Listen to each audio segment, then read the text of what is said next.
Maria Luísa Almeida. Padre, achei muito interessante isso aqui. Padre, fui garota de programa, tive um filho fruto de um estupro e hoje me sinto muito culpada pela vida que levei. Pesado isso, né? E Jesus vai dizer: as prostitutas e os pecadores públicos vos precederão, gente certinha. Ele está falando para os fariseus, eram gente certinha, né? Gente... sepulcros caiados, né? Como ele falou. Olha, e por quê? E Jesus diz: porque eles dizem que não vão, mas vão. E tem gente que, de modo até meio maquiavélico, né? Importa a aparência, não importa a essência, a realidade. Diz que vai e não vai. Fica vivendo de aparência, mas na realidade... Você sabe, Fábio, no início do meu sacerdócio, eu trabalhei em São Judas e lá ao redor é repleto de travestis e prostitutas. Eu nunca me esqueço de uma garota de programa que me procurou para conversar. E eu imaginei que ela ia falar das dificuldades sexuais. Não falou nada disso, era uma pessoa extremamente pura. Porque a maioria das prostitutas, você já deve ter acompanhado a vida de várias. O padre Léo era especialista de acompanhar situações desse tipo. Betânia é um espaço de recuperação desse tipo de pessoa. São pessoas extremamente puras do ponto de vista sexual, né? Que a gente pensa que são promíscuas, mas não. Então ela vinha me falar da dificuldade de rezar antes de trabalhar. Porque se ela rezasse, ela atrapalhava o cliente. E aí eu fiquei pensando, gente, isso não cabe na minha cabeça. Para ela, o errado é porque ela não está rezando antes de trabalhar. E o trabalho dela, que eu vejo como um pecado, ela não está vendo isso como pecado. O olhar dela sobre a vida é outro. Eu não estou aqui defendendo a prostituição, nem a promiscuidade, não é? Mas eu estou tentando entender o que Jesus quis dizer, escandalosamente, quando ele falou que as garotas de programa estarão na minha frente, na fila, no reino dos céus. Eu, você, vamos estar lá atrás, espero que estejamos na fila, né? Para entrar na porta do céu, né? Pelo menos na fila. Na nossa frente vai ter sei lá, Ofélia. Ô padre, na semana passada eu falava aqui no programa do quanto que é complicado e difícil administrar a vaidade espiritual. Porque ela é um empecilho muito sério nos dias de hoje, né? A gente vê que, em muitos casos, a religião faz mal. Não estou dizendo que é assim, não. Estou dizendo que em muitos casos a gente encontra situações, pessoas que estão prejudicadas por causa da religião que praticam, justamente por causa dessa sensação de ser melhor que todos e por causa das dificuldades que essa sensação de ser melhor provoca nas relações humanas. O quão é complicado você ter que administrar uma pessoa que se sente superior por causa da religião que pratica, por causa da verdade que professa. Isso é muito difícil e Fábio, acaba virando um... Água benta com terra santa também dá lama. Vira barro, né? Vira barro. Então, uma pessoa que junta pecado com santidade vai dar pecado, né? O negativo com o positivo dá negativo, né? Então, por exemplo, uma pessoa que tem uma espiritualidade muito profunda, mas é vaidosa espiritualmente, ela tem uma vaidade da espiritualidade que tem, né? É pecado, é suja a pessoa, machuca a pessoa, é uma ferida espiritual. Então... E que até dificulta, né, a santidade do outro, porque o outro olha e fala, nossa, é para ser assim? Não quero então. Todo mundo que segue e que faz essa experiência de Deus fica desse jeito? Não quero. Pra mim, não quero ser santo desse jeito, porque ele é até bem santo, mas é chato pra caramba. Chato demais e não gosta de ninguém e está sempre acima de todo mundo. Isso é muito desagradável. Orgulho espiritual, vaidade espiritual, gula espiritual. Gula espiritual. O sujeito, o que é gula espiritual? Gula espiritual é o seguinte, ele vai em 3 missas por dia, ele não vai numa, ele vai em 3. Entendeu? Porque ele é mais do que os outros, então ele vai em 3 missas. Ele acha o Papa até meio fraquinho, ele é mais santo do que o Papa. Esse documento do Papa eu já conhecia. Já conhecia, ele foi além e tal. O Papa João Paulo II inventou o 4º terço, né? Ele reza 2 rosários por dia, né? Mas não tem tempo para os filhos, a esposa dele, ele não tem tempo, por quê? Porque ele tem que ir na missa, tem que ir na reunião de pastoral. Todo mundo tem que ter uma pastoral, né? Ele tem 5. Ele tem reunião segunda, terça, ele coordena 5. Ele vai em 2 grupos de oração por semana. Porque aquele cara é muito fraco, eu tenho que ajudar, né? Ele não dá conta sozinho. Ele vem 4 acampamentos por mês na Canção Nova. Olha, meu irmão, se você está vindo na Canção Nova, continue vindo, viu? Não estou desestimulando ninguém, mas se você vem em 4 por mês, multiplica por 12 por ano, alguma coisa.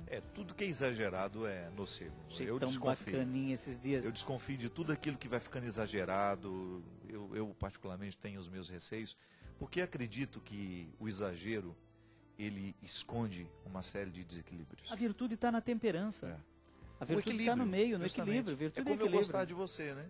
Eu posso gostar de você e ter um equilíbrio naquilo que eu gosto de você. Eu não posso fazer você o meu salvador. Eu lhe admiro como padre, eu lhe respeito, eu leio a sua obra, mas eu não lhe coloco sobre os ombros esse fardo de ser o meu salvador, de ser o meu redentor. Até o carinho, quando ele é excessivo, ele faz mal. Asfixia. Você deixa de receber aquilo com prazer, porque aquilo vai ficando tão constante que deixa de fazer bem. A espiritualidade é a mesma coisa, né? Ô padre, mas você sabe que para mim, o maior desafio hoje, eu acho que nós que trabalhamos com o discurso religioso o tempo todo, é justamente distinguir religião de espiritualidade. Em muitos momentos você encontra uma pessoa que tem uma religião, mas não tem uma espiritualidade. Mas às vezes você encontra uma pessoa que tem espiritualidade e não tem ainda uma religião. E é muito difícil essa pessoa se situar num contexto onde às vezes as pessoas são tão preconceituosas nas suas análises sobre a religião e sobre a espiritualidade.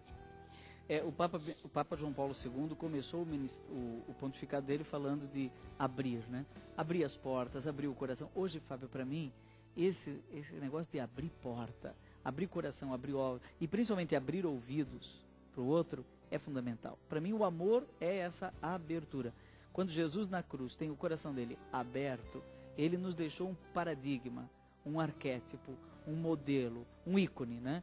Nós devemos viver com os olhos, sonhar de olhos abertos, nos comportar com o outro de ouvidos abertos. A gente às vezes não pergunta. Você já observou? Nesse livro aí, quando eu fui analisar os 300 ditos de Jesus, os 300 conselhos, eu me dei conta que lá no Evangelho da infância, quando Jesus aos 12 anos fica no templo, ele estava fazendo o quê?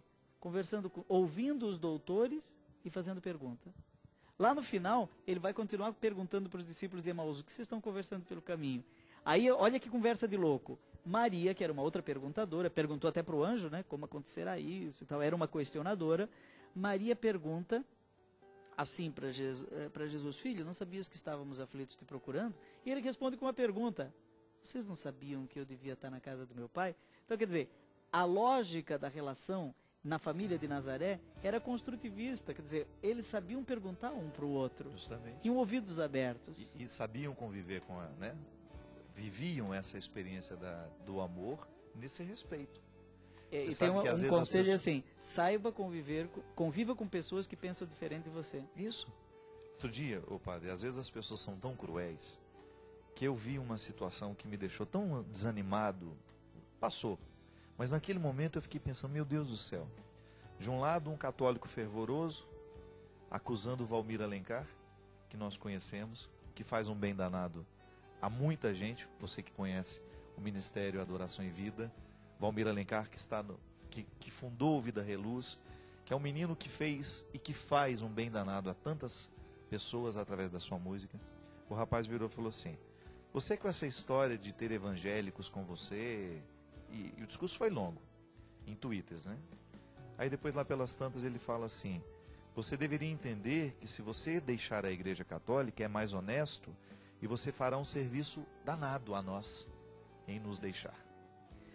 Aí eu fiquei assim... Foi no Twitter isso? Foi, no Twitter. Primeiro que eu fiquei assustado com aquele ataque de alguém que se diz católico. Como pode ser católico? Esse não é seguidor, esse é perseguidor. Então, mas aí é essa perversidade revestida de proteção. Não, eu estou protegendo a fé católica. Pelo amor de Deus. Sabe o que eu faço? Ter comunhão com os evangélicos, isso é algum pecado? Você estar em comunhão, você dividir o palco com eles e cantar com eles e cantar a música deles. Pelo amor de Deus, meu gente. Eu tenho esses casos aí... sabe o que eu faço? Bloqueio na terceira tweetada. Bloqueio. E bloqueio. Você não tem que ficar ouvindo esse monte de asneira.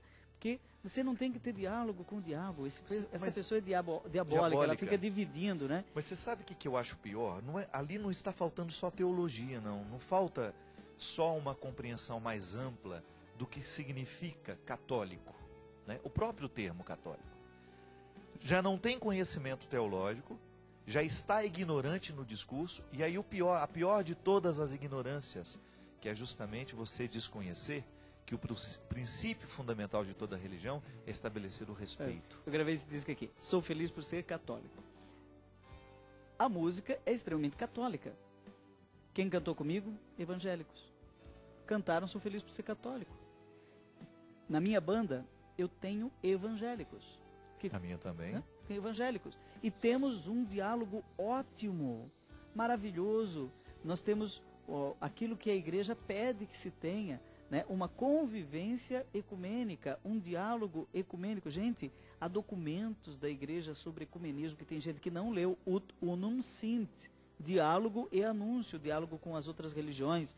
Padre Marcial da Massaneiro, lá da nossa faculdade de Uniana, é representante da Igreja Católica na América Latina, junto ao Vaticano, para o diálogo católico pentecostal, né? Esses dias tivemos o nosso colóquio teológico lá na faculdade, e veio o Rui, é um presbiteriano, um teólogo presbiteriano de Osasco. Ele veio falar para nós, e ele nos mostrou valores da Igreja Católica que eu mesmo não estava percebendo, e que ele como evangélico percebe. Isso é diálogo, né?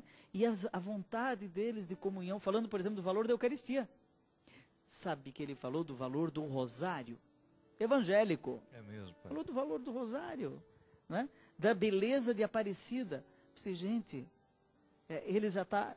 A inteligência leva... A inteligência é ecumênica. A burrice é diabólica. Bom, essa frase aqui pode escrever, hein? A burrice, a falta de inteligência é diabólica. Porque ela corta, né? Porque eu tenho um desconhecimento para dizer uma imbecilidade dessa, de uma pessoa que faz tão bem, a tanto coração. Quando eu me autorizo a dizer uma imbecilidade dessa, eu tenho que ter consciência de que eu estou sendo diabólico no discurso que faço, porque estou quebrando uma comunhão com alguém. Agora, o Valmir, depois ele me ligou, não é? Porque eu mandei umas mensagens para ele, quando eu vi o texto que ele escreveu. O Valmir é um gênio, e é um gênio emocional. Esses gênios, como ele, Dalvimar, são gênios não reflexivos, são gênios em estado puro, né? São genialidades que Deus colocou, são diamantes ainda não totalmente lapidados, mas que de repente de dentro deles sai um diamante maravilhoso, que é uma canção como Perfeito é Quem Te Criou sobre Maria, que qualquer evangélico pode cantar, sem nenhum tipo de problema, de pudor, né? Então às vezes eu fico até pensando, como é que pessoas tão pouco reflexivas, que não fez curso de teologia sistemática, fala, por exemplo, sobre a Eucaristia de maneira tão bonita como o Valmir conseguiu em algumas canções que ele fez. Verdade. Né? Ele é ecumênico. Ele é essencialmente ecumênico, Valmir. Eu diria que ele é um católico do futuro, né? É o católico que a gente precisa ser. Com a capacidade. Eu sempre digo isso. Eu tenho que conhecer bem os princípios fundamentais da minha fé para eu ter condições de encontrar o diferente. Eu não posso ir ao encontro do diferente sem ter a consciência do que creio. Senão eu me perco, eu me misturo. E o ecumenismo não é uma proposta de misturar, de não confundir. É sincretismo. Não é confundir. Eu não preciso me misturar no outro, pensar do jeito como o outro para ser ecumênico. Não. Eu posso ter o meu encontro com o diferente e ele ser pautado a partir do Evangelho. E aí eu descubro com ele o que ele faz para seguir Jesus, como eu faço para seguir, quais são as nossas dificuldades. E a conversa saudável que a gente precisa ter. Uma vez um teólogo disse assim para uma pessoa: o senhor é tão católico, mas tão católico, que eu admiro, mas só não sei se o senhor é muito cristão. Ele é tão católico, quer dizer, católico entre aspas. Ele usa o catolicismo como uma roupa, é como um uniforme. Ele está disfarçado de católico. Mas no fundo, gente, a nossa religião não é ser católico. A nossa religião é ser cristão. O cristianismo é uma religião. E às vezes o moralismo, padre, essa couraça que às vezes as pessoas utilizam, né? Ela é muito perigosa. Porque o moralismo ele pode esconder muita perversidade. A gente sabe disso, né? É muito mais fácil você ter uma serenidade para falar dessas questões humanas, para lidar com elas e ser despojado para ouvir o que o outro tem a dizer. Essas pessoas, Fábio, não têm graça. Eu estou brincando com a palavra graça, mas elas não conseguem sorrir. São pessoas sisudas. Alguém me falou que o fundamentalista, ele não consegue sorrir. Ele é quase animal. O animal não sorri, né? É falso o sorriso do animal. Então, o fundamentalista, essas pessoas radicais, elas são sem graça. Elas não têm a graça de Deus, não são agraciadas. Benditas pessoas que conseguem ser ecumênicas e graciosas e charmosas, cheias de graça. É isso. Ô Fábio, o pessoal quando vem aqui pergunta assim, mas o Padre Joãozinho sai, prega e tal. Como é que a gente faz para te encontrar? Então, eu tenho aqui, principalmente para eventos e tal, vou dar um número de telefone. Vai aparecer aí no vídeo aí para você pode falar lá com o Mário. É 81, é de Recife. Né? É 9984 1162. 9984 1162. Pode ligar no celular dele, ele dá conselho, ele faz. Por favor, liga para que se precisar mesmo, não é para continuar o programa de direção espiritual. E o padre está lançando Como Lidar Pessoas Difíceis, que eu acho que é um livro que todos nós precisamos ter, né? Todos nós temos um vizinho difícil, mas eu acho que a maior dificuldade é a gente mesmo, né? Está saindo o livro novo pela Canção Nova para o fim do ano, mas é segredo. Eu venho aqui outra hora falar dele. Tem tudo a ver com você, viu? Que bom. E está saindo também o CD da Jornada Mundial da Juventude, precisa vir outra vez para falar disso. Vai sair também um CD da Jornada pela Canção Nova, mas também é segredo. No futuro a gente vem aqui falar sobre isso. É isso, minha gente. Espero que a nossa conversa aqui hoje tenha lhe ajudado, tenha lhe servido. Se não serviu, valeu o nosso encontro, não é verdade? Porque às vezes a palavra não serve para hoje, mas de repente ela vai ficar guardada aí dentro do seu coração. Em algum momento ela vai brotar dentro de você, de acordo com o momento que você vai viver. E essa é a leveza da palavra. Nunca custa levar com a gente, não pesa nada dentro de nós. A palavra, quando é bendita, sempre precisa ser levada dentro do nosso coração, e ela vale a pena sempre levar com a gente no coração, para a vida, porque um homem, uma mulher de Deus precisam ser sempre portadores da palavra bendita. Muito obrigado, Padre. Volte sempre. Deus te abençoe, Fábio. Dê a bênção para nós hoje. Que o Senhor nos abençoe. Aliás, bênção é palavra boa, é palavra bendita. Deus diz e o bem acontece.